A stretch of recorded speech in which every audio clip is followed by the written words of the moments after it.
Hi, BARA Realtors. My name's Kelly Moye. I am your past president and current chair of the CAR Research Committee. And at BARA, we always like to give you lots of value for being a member with us. And one of those things is to make sure that you have access to as many statistics and housing reports as you would like to help make you more successful in your business. So seeing that 2017 just finished, we thought it would be nice for you to have a clear and concise sort of quick housing report, and you can always go and get more statistics if you want them. So if you want to know where to go to get your statistics, you can go to a couple different places. The first place is the Colorado Association of Realtors website, coloradorealtors.com. When you go there, right there on the front page, big blue button, you just click on the button that says Market Stats and Trends. You can sort by county, time frame, price, single family versus condo. It's updated every month. It's a really cool way if you're looking at a county and want to see what the statistics look like for a county. You will also find that the Colorado Association of Realtors emails you once a month these market reports. Check your inbox because their chances are they're in your spam. If you haven't seen this report, then it is in your spam. Take a look at it. It's actually super helpful. You can make a PDF, you can share it with your clients, you can email it. So that's another great way of keeping up to date on the market statistics. The thing that makes these stats so interesting and helpful is that they are the most accurate stats out there. When you have multiple MLS systems working as we do in our state, you can't take stats from one MLS or another and know that you're getting all the data because you're not. So especially here in Boulder and the Boulder and surrounding areas, when we cross over and have two MLS systems at work, what happens is the stats are not accurate. So CAR takes them and sends them to an outside third party who scrubs them, takes away all the duplicates, everything that is too high or too low, makes sure that it has all aggregated data, and you are getting the stats from both MLS systems. So particularly in this climate right now with two systems, I would highly recommend relying on these numbers. Now, let's say that you want more than just Boulder County or Broomfield County. You want to dial down into the city of Lafayette or Louisville. Where do you get those? That's when you come to our BARA website. So go to baraonline.com and you will see, I circled for you on the left side there, the resources tab. Once you log in to your own site. So click on resources. Once you go to resources, you will see all the statistics all there for you. They are separated by city. So you could do just Broomfield, just Longmont, just the city of Boulder. You can even do Boulder County minus the city of Boulder if you feel like those stats get skewed. You'd be amazed. There's 21 reports every single month that come directly from the Colorado Association of Realtors, so they're stats that you can really trust. So that's where you find them, and that's where I found them for you today if you want to go and duplicate them. So I'm just going to go through a couple quick summary points about a few of our areas and some things I wanted to highlight. I want you to see how the city of Boulder ended up at the end of 2017. Kind of interesting. So for single family homes, the prices only went up by the end of the year by 1.2%. We have not seen numbers that low in 5 to 6 years. That's food for thought. In the townhome condo market, they went down 3.7%. Now, there are other numbers here that you'll want to look at and analyze and kind of decide how this is going to work for your business and what you want to do with it. But I would certainly be using this if I went to go list a home for sale in Boulder where my seller thought their home went up 10% this year, because they've seen that in surrounding areas. That is not the case in Boulder at the end of 2017. So I thought that was kind of interesting. Louisville is interesting too. Moderate gains in Louisville. Single family homes are up by 6.4%, so pretty healthy, but not as high as they have been in the past. However, take a look at townhome and condos. They went up 25%.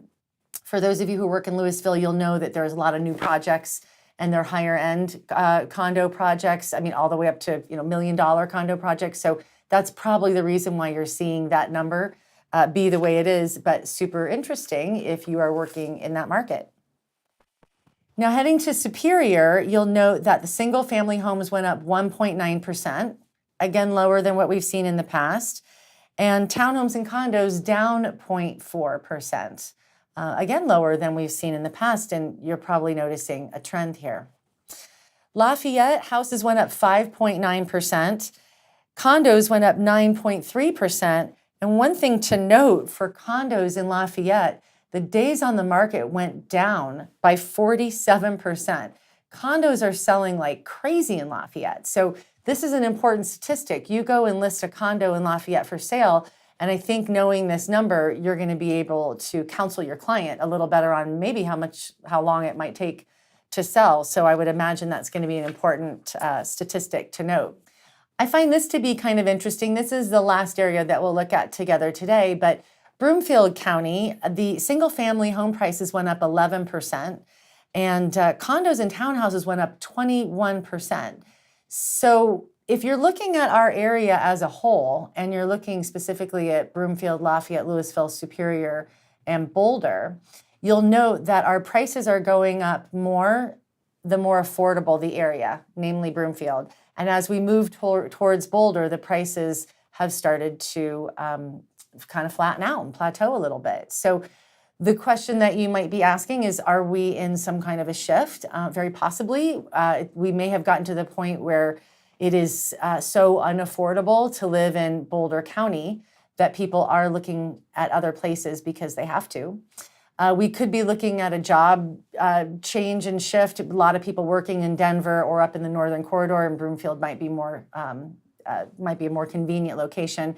But either way, it's very important to know these statistics when you're out in the field and people are asking you, hey, how's the market? And since you're the expert, you'll need to know how to answer that question.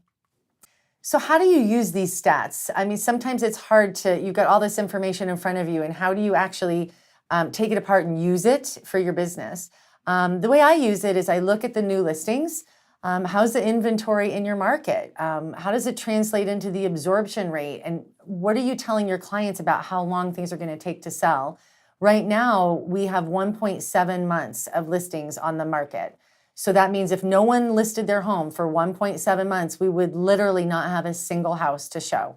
That is a very, very important number to know when you're looking at, is this a seller or buyer's market? So clearly a seller's market when you have that few new listings on the market. Look at the median sales price, and I definitely prefer median over average sales price. The median sales price takes out the highs and the lows. It's a more accurate number. But have the prices gone up in your area? Maybe your clients and customers have been hearing on the news how amazing real estate prices are and how fast we're appreciating. But like you saw earlier, maybe your client is in the city of Boulder, and statistically, their house actually didn't go up that much this year. So it would be very important to note that price and make sure that you educate your clients. Days on the market, hugely important, because as you plan, maybe someone has a home to sell and then they need to go buy. They need to understand when it's priced correctly about how long should their home take to sell. Obviously, an important number when counseling your clients about timing. Percent of list price received is, if you list your home at an appropriate price, what should your sellers expect to get? Are they expecting multiple offers and well over 100% sales price to list price? Or are you actually starting to see a little bit of negotiation? You'll see on the numbers that we're starting to see a little bit of negotiation, but not much. And finally, note that these statistics are separated into townhomes and condos and single-family homes. Most stats from other sources are not. And they, as you can see, 25% price appreciation in one area versus 11 for single-family homes. If you put those stats together, you can see that you are not going to have accurate numbers. So do note that they are separated and take advantage of that. So I hope that helps. Have a wonderful 2018.